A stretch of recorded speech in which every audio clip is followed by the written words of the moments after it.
اعوذ باللہ من الشیطان الرجیم بسم اللہ الرحمن الرحیم رب اشرح لی صدری ویسر لی امری واحلل عقدۃ من لسانی یفقہوا قولی۔ آیت نمبر 26 سورہ بقرہ پہلا پارہ۔ ترجمہ پڑھتے ہیں پہلے۔ ان اللہ بے شک اللہ تعالی لا یستحی نہیں حیا فرماتا یا شرماتا ان یضرب کہ وہ بیان کرے مثلا کوئی مثال ما خواہ بعوضتن مادہ مچھر کی ہو فما یا جو فوقہا اوپر ہے اس کے فاما تو رہے الذین وہ لوگ جو آمنو ایمان لائے فیعلمون پس وہ علم رکھتے ہیں انہو کہ بے شک وہ الحق حق ہے من ربہم ان کے رب کی طرف سے وَأَمَّا الَّذِينَ اور وہ جنہوں نے کفر کیا فَيَقُولُونَ تو وہ کہتے ہیں ماذا کیا اراد اللہ ارادہ کیا اللہ نے بہذا ساتھ اس کے مثلا مثال کے یضل وہ گمراہ کرتا ہے بھی ساتھ اس کے کثیرن بہت سو کو یا کثیر تعداد کو ویہدی اور وہ ہدایت دیتا ہے بھی ساتھ اس کے کثیرن بہت سو کو وما اور نہیں یضل وہ گمراہ کرتا بھی ساتھ اس کے الا مگر الفاسقین فاسقوں کے۔ یستحیی کا روٹ ہے ہا یا حیا بھی اسی سے ہے، حیا کرنا شرمانا یا جھجکنا۔ تو اللہ تعالیٰ بے شک اللہ تعالیٰ نہیں شرماتا یا جھجکتا کہ وہ بیان کرے کوئی بھی مثال جو مچھر کی ہو۔ یہاں پہ جو باؤزا ورڈ آیا ہے باز سے ہے، پارٹ آف ایک چھوٹا حصہ، یعنی کہ ہم اپنی نیکڈ آئی سے مچھر کا بعض حصہ ہی دیکھ پاتے ہیں، ٹھیک ہے، مثلاً ہم پر دیکھ پاتے ہیں لیکن اس کی آنکھیں ہم نہیں دیکھ سکتے۔ فما فوقہا فوق مطلب ہوتا ہے اوپر یا اس کے اوپر کی جو بھی چیز ہے۔ فاما حرف تفصیل ہے، مطلب جہاں تک ان لوگوں کا تعلق ہے جو ایمان لائے بس وہ جانتے ہیں بے شک وہ ان کو پتہ ہے کہ وہ جو بھی اللہ تعالیٰ کہہ رہا ہے یہاں پہ ایمان لانے سے کیا مراد ہے، یہاں پہ یہ کلیئر کرتے جنہوں نے ایمان لایا اللہ پہ اس کے رسول پہ اور قرآن پہ، یعنی یہ سب چیزوں کو سچ جاننے والے لوگوں کی بات ہو رہی ہے کہ علم والے جانتے ہیں کہ اللہ کے رسول یا اسلام یا قرآن یا ہو کی ضمیر ان تینوں پہ گئی ہے کہ یہ تینوں میں سچ بات ہی بیان کی گئی ہے۔ اللہ تعالیٰ کی ہر بات سچ ہے، رسول کی ہر بات سچ ہے، اسلام کی ہر بات سچ ہے، قرآن کا حرف بحرف ایک ایک چیز صحیح ہے، سچ ہے۔ تو اس میں کوئی بھی اگر مثال بیان کی اللہ تعالیٰ نے اگر وہ مچھر کی ہی ہو اس سے کوئی فرق نہیں پڑتا۔ انہ الحق حق مینس سچ، بالکل سچ ہے اور ان کے رب کی طرف سے ہے۔ لیکن جنہوں نے کفر کیا وہ کیا کہتے ہیں کہ اللہ تعالیٰ کیا چاہتا ہے، کیا ارادہ ہے اللہ تعالیٰ کا اس مثال سے، کہ یہ جو بیان کر رہا ہے اللہ تعالیٰ مچھر کی مثال وہ اللہ پاک کے کس ارادے کے تحت بیان کی گئی ہے۔ یضل گمراہ کرتا ہے، اس کے ساتھ بہت سو کو، اسی مثال سے بہت سے لوگ گمراہ ہو رہے ہیں اور بہت سے ہدایت پا رہے ہیں، اور نہیں گمراہ ہوتا مگر فاسق۔ فاسق کون ہوتے ہیں؟ حد سے باہر نکلنے والے، یعنی رد کر دینے والے، اللہ تعالیٰ کے حکم کو ریجیکٹ کر دینے والے۔ تو عربی زبان میں جو فا ورڈ سے شروع ہوتے ہیں جو بھی لفظ تو ان کا مطلب ہوتا ہے الگ ہونا، الگ کرنے سے آتا ہے۔ فا جیسے فجر ہوتا ہے نا، وہ اندھیرے کو روشنی سے الگ کرتا ہے۔ فلک ہوتا ہے، قل اعوذ برب الفلق پڑھا ہم نے، تو صبح کو وہ رات سے الگ کرنے والی چیز ہے۔ اسی طرح سے فخر ہے، فخر کیا ہوتا ہے؟ شیخی کرنا، یعنی پہلے تکبر اندر تھا، وہ پھٹ کے باہر نکل آیا. اسی طرح فرح ہوتا ہے. فرح اس سے کیا ہوتا ہے؟ مطلب خوشی. تو کوئی خوشی کی چیز نکل آئی، خوشی ہماری چہرے سے یا ہمارے ایکشن سے باہر آ گئی. تو فسق جو ہے یہ ورڈ خروج ہے، اللہ تعالیٰ کی حدوں سے یا اللہ تعالیٰ کی اطاعت سے باہر نکل آنا. اسی طرح سے ایک ورڈ اور بھی آپ نے پڑھا ہوگا، فاجر، مطلب کھلم کھلا گناہ کرنے والا، اسے کیا کہا جاتا ہے؟ فاجر. اور فاسقین کون ہے؟ جو اللہ تعالیٰ کے بنائے ہوئے ڈسپلن میں نہیں رہنا چاہتے، فرما برداری کرنا انہیں پسند نہیں ہوتا. تو بے شک اللہ تعالیٰ نہیں ہے فرماتا کہ وہ بیان کرے کوئی مثال، خواہ مادہ مچھر کی ہو یا جو اس کے اوپر ہے، اور وہ رہے وہ لوگ جو ایمان لائے، پس وہ علم رکھتے ہیں کہ بے شک وہ حق ہے ان کے رب کی طرف سے ہے، اور رہے وہ جنہوں نے کفر کیا تو وہ کہتے ہیں کیا ارادہ کیا اللہ نے ساتھ اس مثال کے، وہ گمراہ کرتا ہے ساتھ اس کے بہت سو کو، اور وہ ہدایت دیتا ہے ساتھ اس کے بہت سو کو، اور نہیں وہ گمراہ کرتا ساتھ اس کے مگر فاسقوں کو. تو اللہ تعالیٰ بالکل بھی نہیں شرماتا کہ وہ بیان کر دے کسی مچھر کی مثال ہو یا اس سے بھی کوئی چھوٹی چیز ہو جو اس کے اوپر ہے. تو جو لوگ ایمان لاتے ہیں، اللہ کو ہی اپنا رب مانتے ہیں، رسول کو اپنا ہادی یعنی راستہ دکھانے والا مانتے ہیں، قرآن کو روشن نشانیوں والی ہدایت کی کتاب مان چکتے ہیں، تو وہ اس کو ماننے میں کوئی تردد، کوئی دیر نہیں لگاتے. جو بھی اللہ تعالیٰ نے بیان کیا بالکل صحیح ہے، وہ فوراً اس پہ ایمان لے آتے ہیں کہ یہ سب باتیں ہمارے رب کی طرف سے ہیں. لیکن جو انکاری ہیں، کس کے انکاری؟ اللہ اور رسول کے، تو ان کو آبجیکشن ہوتا ہے کہ اس مثال کی کیا ضرورت ہے، وہ حجتیں کرنا شروع کر دیتے ہیں. اور اللہ تعالیٰ بہت سے لوگوں کو گمراہ کر دیتا ہے اسی مثال کے ساتھ، اور اسی مثال کے ساتھ بہت سے لوگ ہدایت بھی پا جاتے ہیں. اگر اللہ ہی گمراہ کر رہا ہے تو اس میں لوگوں کا کیا قصور؟ یہ کوشچن آتا ہے نا ہمارے دل میں. تو آگے ایکسپلین کر دیا جا رہا ہے کہ اللہ فاسقوں کو ہی گمراہ کرتا ہے، نافرمانی کرنے والے اور جو عمل ہی نہیں کرنا چاہتے ہیں. جیسے سورہ صف میں آتا ہے فَلَمَّ ظَهُ أَذَاعَ اللَّهُ قُلُوبُهُمْ، جب وہ ٹیڑھے ہوئے تو اللہ نے ان کے دل ٹیڑھے کر دیے، انہوں نے سیدھا راستہ دیکھنا ہی نہیں چاہا تو اللہ تعالیٰ نے بھی انہیں نہیں دکھایا. اللہ تعالیٰ فاسق لوگوں کو ہدایت نہیں دیتے. اب جیسے پچھلی آیات میں ہم نے پڑھا تھا کہ اللہ تعالیٰ نے کہا کہ اگر تمہیں اس کتاب میں شک ہے تو اس جیسی کوئی ایک صورت بنا لاؤ. تو صورت تو وہ کوئی نہیں بنا پا سکے، تو کیا کرنے لگے کہ جو اللہ تعالیٰ کی نازل کردہ کتاب ہے اسی میں اعتراض کرنے لگے.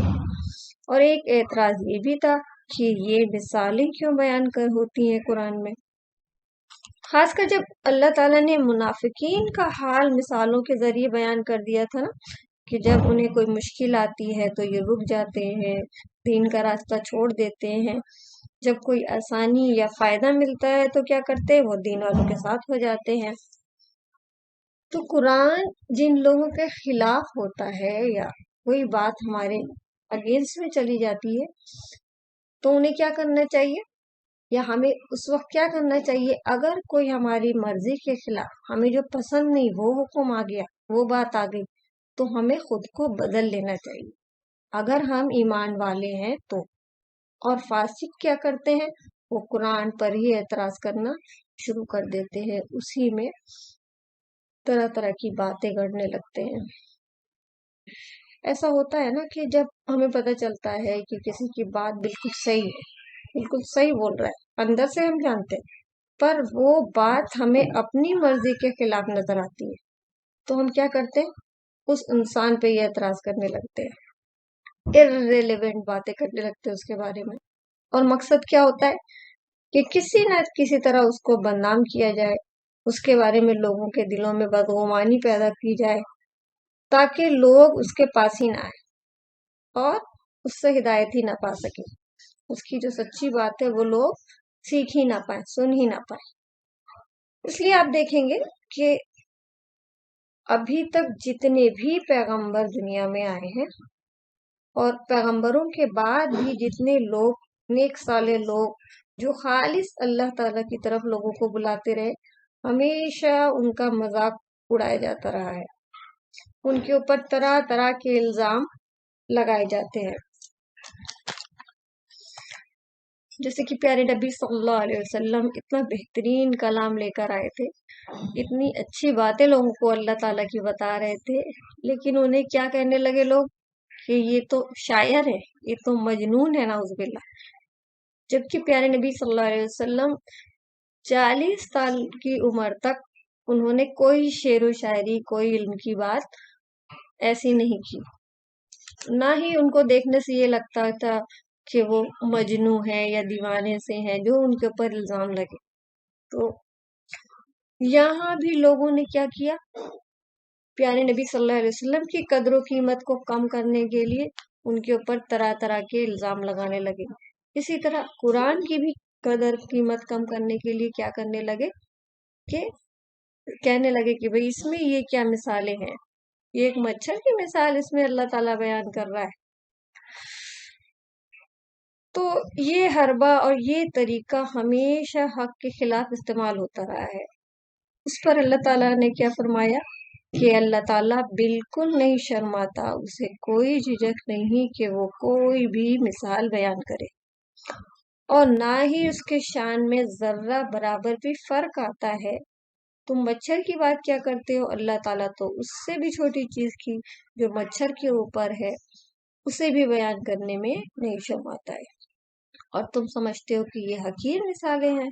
تو تمہیں کیا پتا کہ اس مچھر کی یا مکھی کی ڈیٹیلز کیا ہیں؟ قرآن پاک میں ہی آتا ہے نا، مکھی کی بھی مثال آتی ہے، جو شہد کی مکھی ہے، اور جو ایک گندی مکھی ہوتی ہے جو گندگی پہ بیٹھتی ہے اس کی بھی مثال آتی ہے۔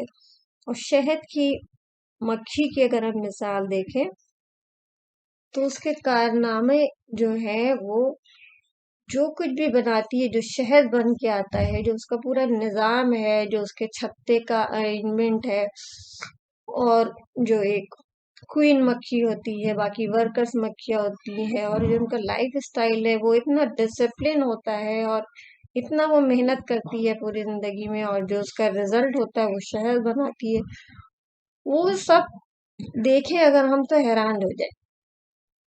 تو تم نے تو دیکھا ہی نہیں، اور تم تو لا علم لوگ ہو، تمہیں پتہ ہی نہیں ہے کہ یہ ساری چیزیں اللہ تعالیٰ بیان کر رہا ہے، اور اللہ ہی تعالیٰ ان سب کا بنانے والا ہے۔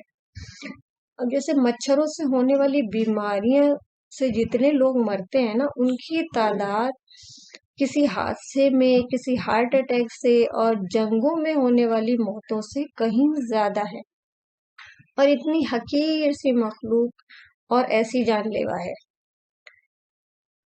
مچھر کی ہی تھوڑی سی بات کر لیں گے ہم کہ مچھر کے جو اڑنے کی صلاحیتیں ہوتی ہیں وہ کیسی ہوتی ہیں۔ اس کے جو 4 پر ہوتے ہیں وہ بہت ہی لائٹ ویٹ ہوتے ہیں اور بہت مضبوط ہوتے ہیں۔ اس میں بلڈ ویسلز کا جال رہتا ہے، خون کی نلیاں پھیلی رہتی ہیں اس کے پر میں، جو اسے اڑنے کے لیے فیول کا کام کرتی ہیں، ایندھن دیتی ہیں، اور ان کے خاص پر آگے سے اڑتے اڑتے پھر واپس اسی اسپیڈ سے پیچھے کے ڈائریکشن میں بھی اڑ سکتے ہیں۔ اللہ تعالیٰ نے اسے 4 ٹانگیں دی ہیں جن کے ذریعے وہ اپنے شکار پر لینڈ کرتا ہے، اور اس کو 2 اینٹینا بھی دیے ہیں جس سے وہ محسوس کر سکتا ہے اپنے چاروں اور سراؤنڈنگ میں کیا چیزیں ہیں۔ وہ کاربن ڈائی آکسائڈ جو ہم سانس کے ذریعے باہر نکالتے ہیں وہ اسے محسوس کر لیتا ہے اور سونگتا ہوا ہمارے تک پہنچ جاتا ہے۔ انہی سے وہ کیا کرتا ہے، ہماری بلڈ ویسل سے خون پیتا ہے، جو اس کے اعضا ہوتے ہیں اسپیشلی ڈیزائن ہوتے ہیں، اور خون جو ہے صرف فیمیل مچھر ہی پیتی ہے۔ کیوں پیتی ہے؟ کیونکہ اس کے پیٹ میں ایگز ہوتے ہیں جو ہمارے خون سے ہی پروٹین حاصل کرتے ہیں، اور اس کی آئیز جو ہے ہیگزاگن مطلب 6 سائڈڈ شیپ کی ہزاروں پارٹ سے مل کے بنی ہوتی ہے، جو اسے کسی بھی ڈائریکشن میں انگنت اینگل سے دیکھنے میں ہیلپ فل ہوتے ہیں۔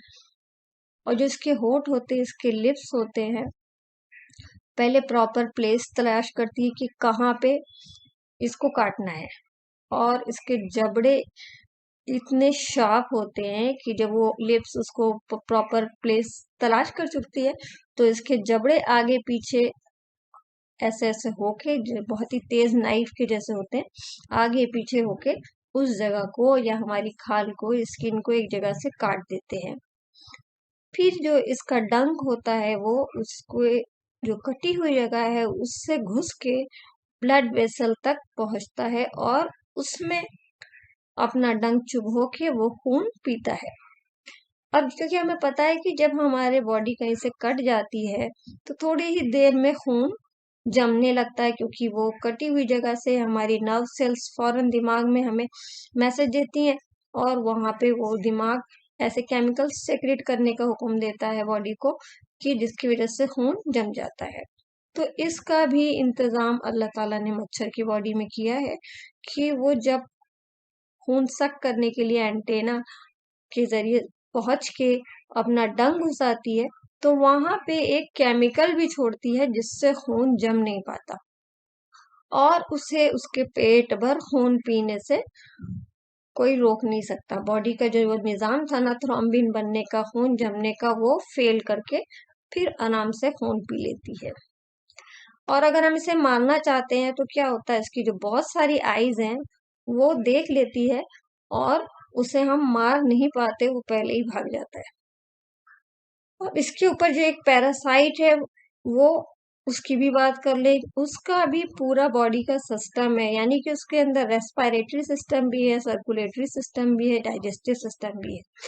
تو دیکھنے میں تو ہمیں یہ بہت چھوٹی سی مثال لگ رہی ہے، کوئی چیز نہیں لگ رہی ہے، لیکن کیونکہ یہ سب اللہ تعالیٰ کی کریشنز ہے تو اللہ تعالیٰ بہت اچھے سے جانتا ہے کہ یہ کس طرح کی کریشنز ہے، اور اللہ تعالیٰ بالکل نہیں جھجکتا کہ وہ کوئی بھی مثال بیان کرے۔ کینیڈا میں ایک علاقے میں مچھروں کو بالکل ختم کر دیا گیا تھا ایک بار، تو وہاں کچھ ایسی بیماریاں پیدا ہو گئیں کہ انہیں دوبارہ سے لا کے بریڈ کروانا پڑا، اور اس بیماری کو دور کرنے کے لیے جو ایک انہوں نے کہا کہ بھئی یہ ختم کر دے، تو وہ اس کو اپنے فیصلے کو واپس لینا پڑا۔ دیکھیے کئی بار ہمیں یہ لگتا ہے کہ یہ چیز ہمارے لیے بالکل نقصان دہ، اس کو ہٹا ہی دو، لیکن اللہ تعالیٰ کے ہر فیصلے میں حکمت ہوتی ہے، اور ایمان والے جانتے ہیں کہ یہ سب کچھ حق ہے، اور جو انکار کرنے والے ہیں وہ انہیں سمجھ میں ہی نہیں آتی کہ یہ بات کیوں ہے، یہ ایسا کیوں ہے۔ تو علم والے جب قرآن سمجھ نہیں پاتے تھے پرانے وقت میں تو وہ رونے لگتے تھے کہ مثالیں تو صرف کافروں کو نہیں سمجھ میں آتی، ہمیں کیوں نہیں سمجھ میں آ رہی۔ سورہ توبہ کی ایک آیت ہے، فَأَمَّا الَّذِينَ آمَنُوا فَزَادَتْهُمْ إِيمَانًا وَهُمْ يَسْتَبْشِرُونَ، جو لوگ ایمان لاتے ہیں ان کا ایمان اور بڑھ جاتا ہے اور وہ خوش ہو جاتے ہیں، اور جن کے دلوں میں بیماری ہے یعنی کہ گندگی ہے، وہ ان کی گندگی پر اور گندگی کا اضافہ کر دیتے ہیں۔ جیسے کہ کوئی بیمار ہو اور اس کو ہم اچھی غذا دے، بہت اچھے کھانے دے، جیسے کوئی ہارٹ کا مریض ہو تو کیا ہوگی، وہ اچھی غذا اس کے موت کا ہی سبب بن جاتی ہے۔ تو یہ قرآن جو علم والے ہیں، جو نیک لوگ ہیں، جو طلبگار ہیں علم کے، ان کے لیے ہی فائدے مند ہے، اور جو جن کے دماغ بیمارے ہیں، پہلے سے ہی دل بیمار ہیں، تو ان کے لیے یہ بیماری ہی بڑھا دیتا ہے، یہاں تک کہ وہ موت کا سبب بن جاتی۔ سورہ محمد میں آتا ہے کہ وہ لوگ جو ہدایت پانا چاہتے ہیں نا، ان کو اور زیادہ ہدایت مل جاتی ہے اور ان کو ان کا تقوی عطا کر دیتا ہے۔ تو ساری بات کس کی ہے؟ طلب کی۔ جس کے پاس جتنی طلب ہوگی اللہ اسے اتنا ہی عطا کرتا جائے گا۔ اگر ہم ہی ڈاواڈول ہوتے رہیں گے، تھوڑی سی مشکل آئی اور رک گئے، پھر آسانی ہوئی تو چل پڑے، جیسے کہ منافقین کی صفت ہم نے پڑھی تھی کہ جب انہیں لگتا تھا کچھ فائدہ مل رہا ہے تو وہ کرنے لگتے تھے کام، اور جب وہ دیکھتے تھے کہ کوئی دقت آ گئی، اندھیرا ہو گیا، تو وہ پیچھے ہو جاتے تھے۔ تو پھر اس طرح اگر ہم کریں گے کہ تھوڑی سی مشکل سے گھبرا جائیں گی تو پھر اس طرح سے بات نہیں بنے گی، کیونکہ جہاں چاہت ہوتی ہے وہاں پہ کیا ہوتا ہے، انسان ہر طرح کی قربانی دینے کے لیے تیار ہو جاتا ہے، وہ اپنی نیند بھی چھوڑ دیتا ہے، اور اپنا کھانا بھی کم کر سکتا ہے، اپنی پسند کی چیزیں بھی کم کر دیتا ہے، بلکہ آنے والی تکلیفوں کو بھی آرام سے جھیل لیتا ہے، کیونکہ یہ جو ہے نا قرآن، یہ سب سے بہترین چیز ہے دنیا کی۔ باقی ساری چیزیں مخلوق ہے، کریشنز ہے، پر یہ اللہ تعالیٰ کا کلام ہے۔ ہوا خیر مما یجمعون، ان سب سے بہتر ہے جسے لوگ جمع کر رہے ہیں، اور اس کو ہم پیچھے ڈالتے جائیں اور کم تر چیزوں کو پرائرٹی دیتے رہیں تو انہی میں لگے رہیں، تو اللہ تعالیٰ اس کی ریجیکٹ کرنے والوں کو اور بھٹکا دیتا ہے۔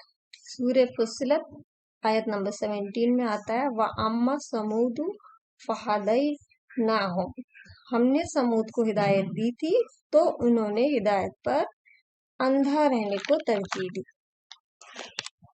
اور انمتا علیہم کے بجائے ضالین رہنے پر ان کو ترجیح دی۔ انمتا علیہم، جن پر انعام فرمایا، اس راستے کو چھوڑ کر گمراہی کے راستے کو پسند کر لیا۔ تو 4 سبب ہیں جن سے ہدایت ملتی ہے۔ پہلا، قرآن اور سنت سے مضبوطی سے تعلق قائم رکھنا۔